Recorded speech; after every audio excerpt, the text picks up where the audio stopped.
안녕하세요. 결혼한 지 2년 된 여자입니다. 직장 다니면서 각자의 직장 선배들에게 소개를 받아 2년을 키워온 남편과 4년 연애 끝에 결혼하게 되었습니다. 두 사람 사이에 아이는 아직 없어요. 맞벌이 생활을 하고 있기도 하고 아이 계획을 갖기에 아직 집도 작고 전세이기도 해서 미뤄두고 있습니다. 남편과 저 두 사람 다 아직 30대 초반이긴 하지만 서로 결혼 전제로 연애를 시작했는데도 결혼을 늦게 한 이유가 있습니다. 남편 위로 2살 차이 나는 누나가 한 명 있어요. 저한테는 시누이입니다. 저희가 결혼을 전제로 연애를 시작하면서 본격적으로 둘 사이에 결혼 이야기가 나오기 시작했을 때였습니다. 당시 시부모님께서 남들처럼 집 한 채는 못 해줘도 집 구할 때 2억 정도를 지원해 주신다고 하셨습니다. 요즘 집값이 어마어마해서 남자가 집 해오고 여자가 혼수한다는 말은 다 옛말이 되었지요. 저희 친정부모님께서도 같은 금액을 지원해 주셔서 반반 결혼을 하기로 했습니다. 양가에서 지원받는 금액이 넉넉하다 보니 사실 크게 걱정은 없었어요. 저랑 남편도 당시에 모아놓은 돈이 적은 편은 아니었고요. 그렇게 천천히 결혼 준비를 시작하게 되었습니다. 그런데 그 와중에 당시 미혼인데다가 따로 만나던 사람도 없었던 신우가 덜컥 결혼을 하겠다고 발표를 해왔습니다. 저랑 남편이 당시에 결혼 준비하고 있던 건 전혀 개의치 않고 자기가 먼저 해야겠다고 박박 우기면서 말이지요. 거기엔 이유가 다 있더라고요. 신우가 속도 위반을 한 겁니다. 그런데 심지어 신우와 결혼한다는 상대방은 신우의 친동생인 제 남편보다 그리고 그 남편보다 어린 저보다도 나이가 적은 이제 갓 대학교 졸업하고 취직 준비하는 취준생이었습니다. 신우와는 나이가 무려 7살이나 차이가 나는 사람이었어요. 제가 연상연하 커플이 잘못된 거라고 우기는 꽉 막힌 오래된 사고방식을 지닌 사람은 아닙니다만 두 사람이 결혼한다고 드는 게 이해가 되지를 않았어요. 애초에 둘이서 만난 것도 몇 번 안 되더라고요. 헌팅 술집에서 어떻게 합석을 하게 돼요. 그 후로 둘이 눈 맞아서 몇 번 만난 게 다고 그리고 결국 그렇게 돼버린 거였습니다. 그런데 이미 생겨버린 아이를 어떻게 할 수도 없고 다행인지 불행인지 둘이서 죽이 잘 맞아서 그런지 그러면 그냥 결혼하자 이렇게 돼버린 거라고 하더라고요. 둘이 아이를 낳아서 지지고 볶고 사는 것 또한 제가 알 바가 아니라고 생각했는데 그게 아니었습니다. 시부모님 입장에서 한 해에 2자식 전부 결혼시키는 것이 하객들한테 못할 짓이라고 생각했고 시기적으로도 무리라고 생각하셨던 거예요. 거기에 신우가 더 배부르기 전에 자기가 빨리 결혼을 해야겠다고 막무가내로 나오니 집에서도 첫째인 신우를 무시할 수가 없었던 겁니다. 하지만 진짜 문제는 또 따로 있었습니다. 직장이라고 변변찮은 곳 다니면서 한 달에 200 남짓하게 버는 신우, 그리고 이제 막 대학 졸업해서 취직 준비를 하고 있는 나이 어린 시매부가 결혼을 위해 준비해 놓은 게 뭐가 있었겠어요? 결국 시부모님이 저희에게 지원해 주시기로 했던 돈 2억을 신우에게 지원해 주게 되었습니다. 시부모님 입장에선 똑같은 자식한테 주는 건데 뭐가 문제냐고 생각하실 수도 있지만 그 결정 자체가 저와 저희 부모님한테는 너무 충격적이고 믿을 수 없는 일이었습니다. 돈도 돈이지만 저희가 정해놓은 결혼식 날짜가 있는데 신우를 위해서 저희가 정한 날짜를 1년이나 뒤로 미뤄 양보해야 하는 상황이었으니까요. 충격이 너무 커서 결혼이고 뭐고 다 엎어버리겠다 하면서 저도 가만히 있지는 않았어요.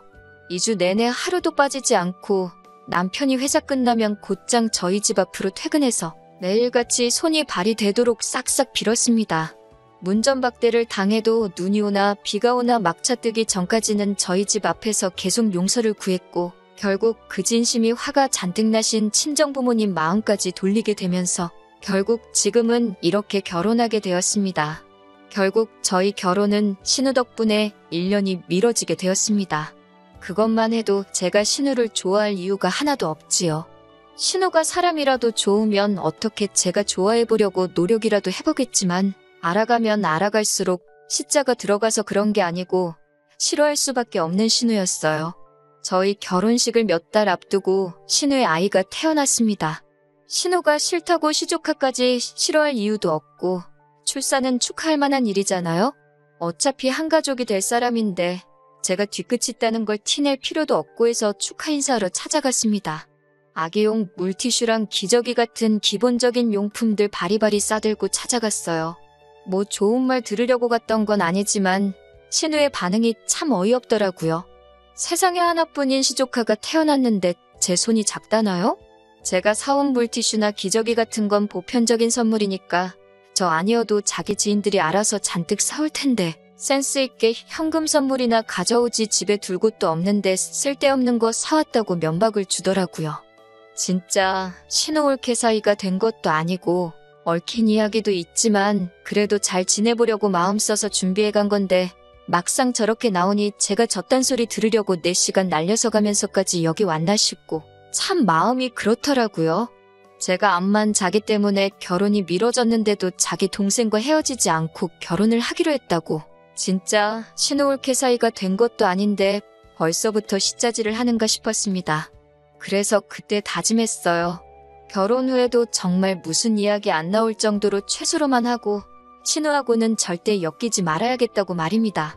최대한 무시하면서 살아가려고 했는데 얼마 안 있어서 또 신우한테 연락을 하나 받게 되었습니다. 정말 어이가 없더라고요. 대뜸 자기가 보낸 거 확인해보래서 뭔가 봤더니 문자로 리스트를 쭈루룩 써서 보냈더라고요. 뭔가 하고 봤더니 100일 잔치를 한다고 선물 리스트를 적어서 보냈더라고요. 제가 센스가 없는 것 같으니까 이 중에서 하나 골라가지고 하면 된다고 하면서요. 요즘 돌잔치도 민폐라고 거의 안 하는 추세인데 돌잔치도 아니고 100일 잔치를 하는 것도 어이없지만 하나 골라서 보내라고 한 선물 리스트가 아주 가관이었습니다. 현금 선물 300만 원, 해외 수입 유모차, 새돈짜리 금반지랑 금팔찌 각각 하나씩. 뭐가 더 싸다 싶은 건 없었고 비슷비슷하게 다 고가의 선물들이었습니다. 돌잔치에도 저 정도를 안 할 텐데 100일 잔치에 저런 선물을 요구하는 게 뭔가 싶었어요. 해외 수입 유모차는 뭔가 하고 인터넷에 검색해봤더니 하나에 무슨 200만 원이 넘고 관련 뉴스기사 보니까 백화점 문 열기 전부터 강남 젊은 주부들이 100m가 넘게 줄을 서서 대기표 받아 사가는 유모차라고 하더라고요. 그때는 남자친구였으니까 남편한테 어이가 없어서 전화를 했지요. 남편도 같이 어이없어 하더라고요. 보니까 남편한테는 따로 선물 리스트를 적어서 보냈더라고요. 결혼하기 전이었으니까 한 집으로 쳐준 게 아니고 둘이서는 또 따로 계산을 했던 겁니다. 남편도 어이가 없다는 식으로 나왔지만 정작 한다는 말이 둘이 합쳐서 유모차라도 해가야 하는 거 아니냐고 하더라고요. 그걸 선물이라고 달라는 신우도 웃기지만 뭐라도 하나 사주려고 드니 지금 제정신이냐고 한마디 쏘아붙였습니다. 남편은 선물도 선물이지만 유모차 같은 건 어차피 애가 크면 안 쓰는 거니까 나중에 우리 사이에 아이가 태어나면 물려받을 수 있지 않느냐고 하는 거예요. 진심으로 하는 소리냐고 물어봤습니다. 저는 애 유모차가 그 정도나 하는 것도 이해가 안 되고 물려받는 것도 희망사항이지 솔직히 신우가 중고로 팔아버려도 그만인 거 아니냐고. 인터넷 보니까 없어서 못 구해 웃돈까지 주고 사가는 사람이 있다는데 어떻게든 내 돈 뜯어가려고 그런 게 뻔하지 않느냐고 했습니다. 그리고 시부모님이 결혼자금이라고 2억을 대주시긴 했지만 신우나 시매부나 모아놓은 게 없고 당장 생활비도 없다 보니 지하철도 안 다니는 외진 곳에 오래된 빌라를 신혼집이라고 구해서 들어가 살고 있는데 당장 지하철도 똑바로 못하는 사람들이 200만 원짜리 유모차가 무슨 필요가 있느냐고 따졌어요. 지금 이거 사주면 돌잔치 때는 차 한 대 뽑아줘야 한다고 차라리 싫은 소리 한번 듣고 말지 죽어라고 이래서 신우한테 퍼줄 생각은 꿈도 꾸지 말라고 했습니다. 남편은 알겠다고 대답했는데 그때는 결혼 전이니까 모르죠. 뭘 해도 했을 수도 있고 제 말 듣고 안 했을 수도 있고요. 100일 잔치라고 뭐 성대하게 한 것도 아니고 시어머니 댁에 조촐하게 음식 차려놓고 배달 음식 몇 개 시켜가지고 준비를 했더라고요. 부른 사람도 친척들 몇 명밖에 없고 그나마도 친척들 중에 통 좀 크다고 하는 분들만 초대를 했더라고요. 신우가 저한테는 뭘 준비했냐고 묻길래 100일 잔치에 누가 그런 선물을 준비해요 하고 보니까 케이크는 준비 안 된 것 같은데 케이크는 제가 사겠다고 해서 시댁 근처 빵집 가서 직접 한 개 사왔습니다. 시끌벅적 100일 잔치 내내 신우는 저한테 눈길조차 안 주더라고요. 아무튼 이미 진작에 신우라는 사람한테 질릴 대로 질려 있었는데 비호감 시자질에 아주 활용점정을 찍는 날이 있었습니다. 그날이 다른 날도 아니고 바로 저희 결혼식이었어요. 결혼식 평범하게 잘 마치고 식사하는데 찾아가서 한 분 한 분 인사드리고 했어요. 남편 쪽 하객은 제가 전부 다 모르니까 따라다니기만 했었고요. 인사 다니면서 인원수를 전부 다 세본 건 아니니 얼마나 많은 하객분들이 제 결혼을 축하해주러 오신지는 정확히 몰랐습니다. 결혼식 마치고 식대정산을 하는데 저희 쪽 하객이 제가 예상했던 것보다 너무 많아서 조금 이상하기는 했어요. 아무튼 식대정산 마치고 집으로 돌아와서 축의금 들어온 거 정리를 시작했습니다. 몸이 천근만근 피곤했지만 집에 현금 두고 있기도 그렇고 남편이나 저나 서로 친구들이나 직장 동료들한테 받은 건 저희가 갖고 나머지는 양가 부모님께 돌려드리기로 결정을 했었거든요. 그런데 제 방명록을 보는데 이상한 게 보이더라고요. 신우 이름이 제 방명록에 적혀 있었는데 신우 외 40명이라고 적혀 있고 축의금은 5만 원을 했더라고요. 신우가 신부 측에 이름 적은 것과 꼴랑 5만 원 주고 간 건 둘째치고 왜 40명은 무슨 소리인가 싶어서 동생한테 전화를 했습니다. 축의금 받는 걸 제 남동생과 사촌동생이 같이 했거든요. 그런데 동생이 쭈뼛대더니 40명이 온 게 맞다고 하는 거예요. 막무가내로 나오는데 누나 결혼식 앞두고 자기 때문에 누나 가족 될 사람들하고 다툼이 있으면 안 되니 그냥 그렇게 하라고 내버려 둘 수밖에 없었다는 겁니다. 그래서 남편한테 이게 무슨 상황이냐고 알아보라고 신우한테 전화를 해보라고 했어요. 신우는 아주 당당하게 전화를 받더니 뭐 잘못된 게 있냐고 하는 겁니다. 자기는 자기 동생하고 사이가 안 좋기도 하고 제 결혼을 너무 축하해주고 싶어서 남편의 누나가 아니라 저를 아는 사람으로서 결혼식에 참석한 거라고 하는 거예요.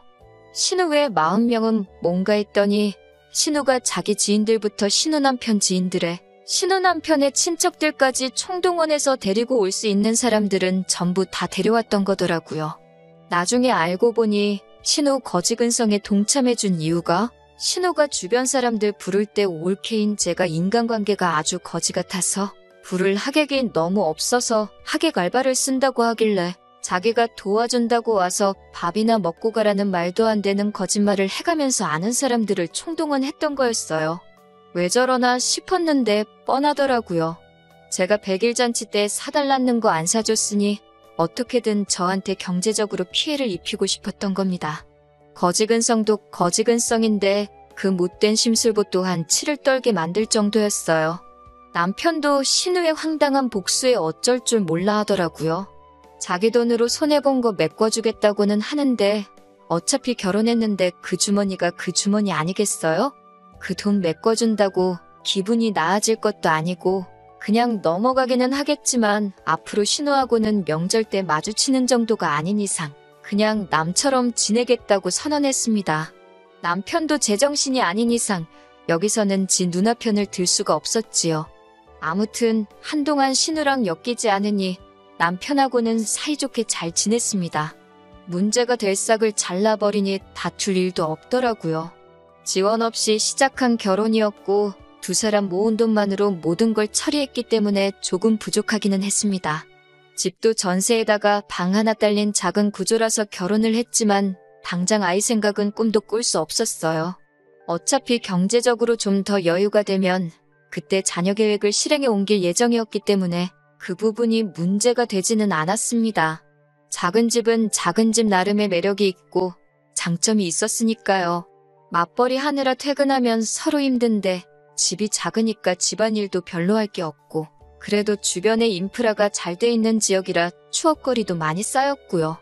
하지만 남의 집인데다가 좁기까지 한 이 전세집을 하루빨리 떠나 넓은 집으로 이사가서 저희도 빨리 자녀 계획 시작하고 하루빨리 자리 잡고 안정된 환경을 만들고 싶었습니다. 그래서 정말 열심히 모았습니다. 2년 몇 개월 기간 동안 신혼인데도 다 나가면 돈이라고 어디 그럴싸한 데이트도 안 하고 먹고 싶은 것 참고 갖고 싶은 것 포기해가며 정말 허리띠 졸라매가며 아꼈어요. 그리고 얼마 전에 정말 기운 빠지는 소식을 듣게 되었습니다. 신우가 이사를 간다는 소식을 말이에요. 좋은 일이니까 축하해줘도 되는 일이지요. 그런데 신우는 그나마 다니면서 한 달에 200 남짓 벌던 직장도 아이 태어나면서 관두게 되었고, 취직 준비하다 결국 끝내 취직 못한 신우 남편은 신우네 시댁 쪽 장사 도우면서 고정 수입 없이 그때그때 그쪽 집에서 돈 타다가 가져다 쓰고 있다고 알고 있었거든요. 그 벌이로 신우네가 무슨 수로 갑자기 이사를 가는가 싶었습니다. 로또라도 된 줄 알았어요. 사촌이 땅을 사면 배가 아프다더니 딱 이런 기분인가 보네요. 아이 계획까지 미뤄가면서 정말 어디 놀러가지도 못하고 짜장면 먹는 돈도 아까워서 짜장라면 먹고 그랬는데, 누구는 저희보다 돈도 못 벌면서 벌써 아이도 있고 돈도 어떻게 한 건지 집도 이사가고, 제가 질투심이 심한 건지 제 나름대로 제 자신이 착한 사람이라고 자부하지는 않지만 나쁜 사람은 절대 아니라고 생각했는데, 싫어하는 신우가 저렇게 집도 사고 하는 꼴을 보니 정말 말 맞다나 배알이 꼬여서 죽겠네요. 그냥 신우 같은 사람은 되지 말자고 열심히 살았던 것 같은데 신우보다 제가 못한 것 같아서 울적해서 사연 보내봤습니다. 정신없이 지내다가 제가 사연 보냈던 게 생각나서 이렇게 몇 달이 지나서 후기를 보내드리네요. 결론부터 말씀드리면 남편하고는 갈라섰습니다. 숙려기간도 끝났고 완전히 갈라섰고 재산 분할도 제대로 받았고 위자료에 신우가 제 축의금 털어먹으려고 했던 돈까지 탈탈 전부 다 받아냈어요. 이혼하게 된 이유를 말씀드릴게요. 영 끊고 살고 있으니 제가 모를 거라고 생각했나 봅니다. 신우가 대놓고 이사갈 집이라고 집 자랑을 SNS에다가 올려대기 시작했어요. 사진 올려놓고 엄마 고마워. 새 집에서 우리 아이랑 남편이랑 행복하게 잘 살게. 이런 식으로 글을 올려대는데 제가 모를래야 모를 수가 없었습니다. 신우가 무슨 돈이 있어서 벌써 이사를 가는가 했더니 시댁에서 신우한테 집을 해주는 거였어요. 그날 퇴근하고 돌아온 남편한테 핸드폰을 들이밀면서 이게 뭐냐고 따졌습니다. 남편은 보면 모르냐고 누나네 이사 가는 거지 않냐고 시큰둥하게 대답했어요. 누가 한글을 못 읽어서 물어보는 줄 아냐고 이게 뭐냐고 다시 따져 물었지요. 신우네는 이미 결혼할 때 원래 우리에게 지원해주기로 했던 지원금 다 받아다가 지금 사는 집을 구한 거 아니냐 했더니 남편이 되려 저한테 성질을 부리더라고요. 누나네 애도 커가고 그러는데 좀 더 안전한 지역으로 옮기고 차도 없는데 대중교통이라도 타기 편한 곳에서 살아야 하지 않겠냐면서 저보고 왜 이렇게 욕심이 험하냐고 하는 겁니다. 그저 신우라면 싫어가지고 그러는 거 자기도 지친다고 하더라고요. 저도 끝까지 따졌어요. 신우가 결혼할 때 가져간 돈이 무슨 돈이냐. 그 돈 다 가져갔으면 됐지. 시부모님도 웃긴다고 순서를 따지자는 건 아니지만 신우한테는 이미 해줄 만큼 해줬으니 이제 우리한테도 해주셔야 하는 거 아니냐고 따졌습니다. 남편이 저보고 어이없다는 듯이 나오더군요. 그러니까 지금 자기 누나는 애 키우면서 어디 한번 다녀올라 치면 아이 들쳐업고 외진 곳 다리 아프게 걸어다니면서 불편하게 다녀야 하는데 상황 좋은 우리가 한 번은 더 양보할 수 있는 거 아니냐고 하더군요. 우리는 그나마 둘 다 돈 벌고 있고 벌이도 나쁘지 않고 사는데 아무 지장 없는데 벼룩의 간을 빼먹어야지 왜 누나 걸 탐내냐고 적반하장으로 나오는 겁니다. 그리고 우리 부모님 돈인데 부모님이 맘대로 하시는 거 아니냐고. 그 돈이 탐나면 너도 너네 부모님한테 달라고 하라더군요. 장인 장모님한테 너네 부모님이란 말까지 서슴지 않고 하는 걸 보고 이때 이혼을 결심했습니다. 우리 부모님한테 받아오라는 게 할 소리냐고 했더니 애초에 보태주기로 한 돈을 안 준 건 친정부모님도 마찬가지 아니냐고 하는 거예요. 그 돈이 그냥 주기로 한 돈이냐고. 반반 결혼하기로 하고 맞춰서 주시기로 했던 건데 니네 부모가 니 누나 준다고 안 줘서 나도 그냥 안 받은 거라고 했어요. 그러니 남편이 눈이 번뜩 하더니 그러면 누나 줄 돈을 받아오면 친정에서 돈 똑같이 받아올 수 있는 거냐면서 그럼 그걸 왜 진작 말을 안 했냐고 하더니 지네 집에서 돈 받아올 테니 저도 친정에서 돈 똑같이 받아오고 여태 우리가 집 산다고 저축한 돈에 모자란 돈은 대출 받아서 신우 집을 사주면 되겠다는 거예요. 원래 우리가 받아야 할 돈 받아서 친정에 똑같이 지원받아오는 게 제가 원하던 거긴 한데 여태 정말 말 그대로 허리띠 졸라매서 모아온 돈을 가지고 신우 집을 사주자고 하니 어처구니가 없었습니다. 결국 이 남자 대갈통 속에는 대출까지 받아서 지 누나한테, 지 가족한테 잘해주고 싶은 생각밖에 없던 거였어요. 생활비 같이 내고 돈은 각자 관리하고 있었기에 돈을 얼마나 모았길래 신우한테 그 돈을 주자는 말이 그렇게 쉽게 나오냐고 물었는데 제가 예상한 금액에 반해 반도 못 모았더라고요. 그동안 알게 모르게 신우한테 생활비까지 보내주고 있었더라고요. 그걸 들키니 잔뜩 당황해가지고는 우리가 애가 없어서 그런데 시조카보니까 삼촌된 마음으로 잘해주고 싶어서 그런 거라는데 이제 3살 되는 애한테 뭘 얼마나 잘해주길래 한 달에 100만 원씩이나 보냈는지. 영 끊고 산다고 했으면서 그냥 저랑 신우 마주칠 일만 없게 중간 역할 해준 거고 아주 신우네 집 기둥 노릇을 나서서 하고 있었던 거예요. 그리고 그걸 또 제 탓을 하더군요. 제가 신우랑 영 끊고 산다고 했던 것 때문에 집안 분위기가 엉망이 됐다고. 그러니 자기가 중간에서 난처하니까 돈으로 기분을 풀어줄 수밖에 없었다는 겁니다. 그 말 듣고 바로 이혼하자고 말해줬어요. 제가 중간에서 가족들 사이 이간질하고 있는 줄도 몰랐다고. 나는 열심히 벌어온 돈 니네 누나한테 다 뜯길까봐 도와준 거라고 생각했는데 그게 아니었다고.